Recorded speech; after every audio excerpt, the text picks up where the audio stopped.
కాళేశ్వరం ప్రాజెక్టులో అవినీతి జరిగింది కాబట్టి అసెంబ్లీ సాక్షిగా మంత్రి ఉత్తమ్ కుమార్ రెడ్డి కాళేశ్వరం ప్రాజెక్టు సందర్శనకు ఆహ్వానిస్తే రావటం లేదని కాంగ్రెస్ నేత సునీల్ కుమార్ విమర్శించారు. కాళేశ్వరం ప్రాజెక్టులో అవినీతి జరగకపోతే బీఆర్ఎస్ నేతలు ఎందుకు భయపడుతున్నారని ప్రశ్నించారు. అవినీతి జరగకపోతే రేపు కాళేశ్వరం వద్దకు వచ్చి నిరూపించుకోవాలని సవాల్ విసురుతున్న కాంగ్రెస్ నేత సునీల్ కుమార్ తో మా ప్రతినిధి Pranay face to face.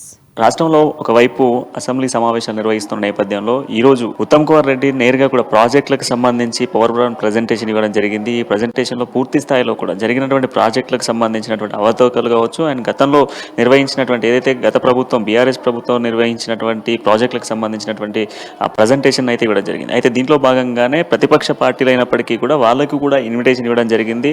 So ఖచ్చితంగా కూడా అధినేత ఏదైతే బీఆర్ఎస్ పార్టీకి సంబంధించినటువంటి అధినేత కేసీఆర్ను కూడా ఆహ్వానిస్తూ సీఎం రేవంత్ రెడ్డి కూడా చెప్తున్న సిచ్యువేషన్స్ కనబడతాం.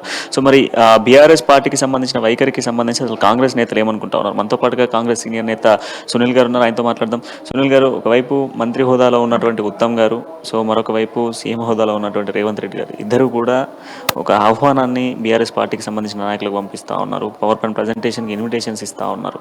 సో ఎందుకు బీఆర్ఎస్ పార్టీ ఎందుకు రాలేకపోతా ఉంది? అసలు ఏంది? ముఖ్యంగా ఓటమి పాలైన తర్వాత బీఆర్ఎస్ అధినేత ముఖం చాటేశాడు. సో దానికి తోడుగా కొంచెం ఆయనకు విధి కూడా సహకరించినట్టుగా, విధి సహకరించిందా లేకపోతే ఆయన సొంత ప్రయత్నమా తెలియదు, ఏదో కింద పడిపోయి కావాల్సినంత సమయం తీసుకొని తర్వాత అందరు ప్రమాణం చేసినాక, మొన్న వచ్చి ప్రమాణ స్వీకారం చేసినాక కూడా ఆయనకు అసెంబ్లీ అని కానీ లేకపోతే చట్టసభలు అంటే కూడా ఏ మాత్రం కూడా కొంచెం కూడా ఆయనకు పట్టుదల కానీ లేకపోతే చిత్తశుద్ధి కానీ లేదు. ఎందుకోసం అంటున్నాం అంటే, నిండు అసెంబ్లీ నడుస్తూ ఉంది. అసెంబ్లీలో ముఖ్యమంత్రి గారు స్వయంగా అయ్యా మీరు రావాలి, మీ చైరు ఖాళీ ఉంటే నేను చూసి అంటే ఓర్వలేకపోతున్నా, మీరు రావాలి అన్నట్టుగా కూడా మాట్లాడారు. ఎందుకంటే ఒక ప్రతిపక్ష నేతగా ఎన్నుకోబడి ఇంతకాలం కూడా ఇంత ఖర్చుతో కూడుకున్న ప్రజాప్రతినిధులు అందరూ కూర్చొని అసెంబ్లీలో మాట్లాడుతుంటే రేవంత్ రెడ్డి గారు స్వయంగా ఆహ్వానం పలికినా ఇంతవరకు ప్రతిపక్ష నేత అసెంబ్లీలో అడుగుపెట్టకపోవడం కారణం ఆయన అహంకారం అనుకోవచ్చు, దొరతనం అనుకోవచ్చు, లేదంటే జరిగినటువంటి చేసిన పాపాల తప్పిదాన్ని కప్పిపుచ్చుకోవడానికి చేస్తున్న ప్రయత్నంగా కూడా కాంగ్రెస్ పార్టీ భావిస్తుంది.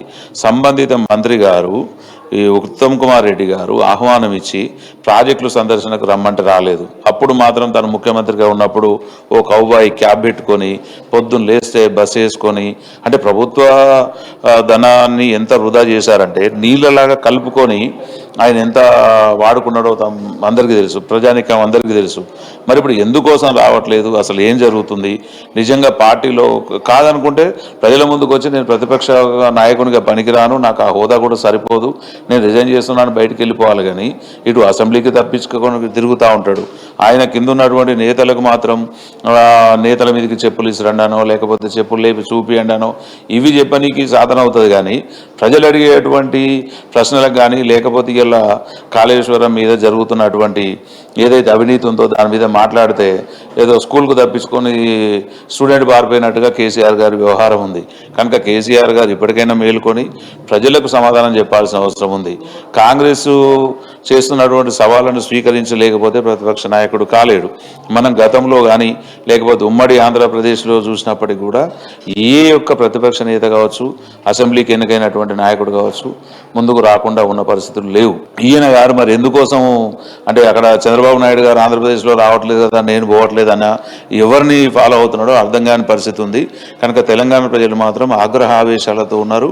కేసీఆర్ గారి వైఖరిని కాంగ్రెస్ పార్టీ కాదు యావత్తు తెలంగాణ రాష్ట్రం కూడా చాలా వ్యతిరేకిస్తూ ఉన్నది. కనుక అసెంబ్లీలో ఎవరైతే మాట్లాడుతూ ఉన్నారో హరీష్ రావు కావచ్చు, లేకపోతే కేటీఆర్ గారు కావచ్చు, ఇంకొంతమంది బీఆర్ఎస్ నేతలు కావచ్చు, వాళ్ళైనా బదిలాడుకొని తమ నేతను తెచ్చుకోవాలి. లేదంటే వాళ్ళైనా చాలా గట్టిగా ఒక మాటని ఆ యొక్క నేతను రిజైన్ చేయించి లేకపోతే ఆయన అనర్హుడిగా ప్రకటించాలి. ఇవాళ నిజంగా కేసీఆర్ గారు అసెంబ్లీకి రావట్లేదు, మరి జీతం కూడా తీసుకోవద్దు. ప్రజాధనాన్ని వృధా చేసుకొని ఇంట్లో పండుకుంటే జీతం తీసుకోవాల్సిన ఆ పరిస్థితి కూడా మరి కేసీఆర్కు లేదని నేను అనుకుంటున్నా. కనుక ఏదైతే కాళేశ్వరం ప్రాజెక్టును నిండా ముంచిండో, ప్రజాధనాన్ని వృధా చేసిండో, లేకపోతే అందులో అవినీతికి పాల్పడరో ఖచ్చితంగా వాళ్ళు స్వయంగా వచ్చి ప్రజలకు క్షమాపణ చెప్పాలి. ప్రాజెక్టులకు కాంగ్రెస్ పిలిచినప్పుడు దగ్గరుండి పోవాలి.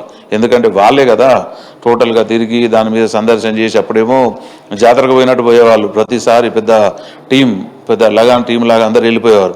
మరి ఇవాళ ఏమైంది కేసీఆర్ గారికి? ఎందుకు రారు? ప్రాజెక్టులను ఖచ్చితంగా సందర్శించేటప్పుడు వచ్చి తమ లోటుపాట్లను ఒప్పుకోవాలి. ప్రజలకు మాత్రం అసెంబ్లీకి రానందుకు క్షమాపణ చెప్పాలి. బడ్జెట్ సమావేశాలకు రారు, ఏ సమావేశం పెట్టినా మేము రాము అని అంటే మరి ఎన్నికైంది ఎందుకు? కనుక ప్రభుత్వం చేసేటువంటి సవాళ్ళను స్వీకరించి ముందుకు రావాలి, లేదంటే ప్రజాక్షేత్రంలో తప్పును ఒప్పుకొని వైదొలగాలని కాంగ్రెస్ డిమాండ్ చేస్తుంది.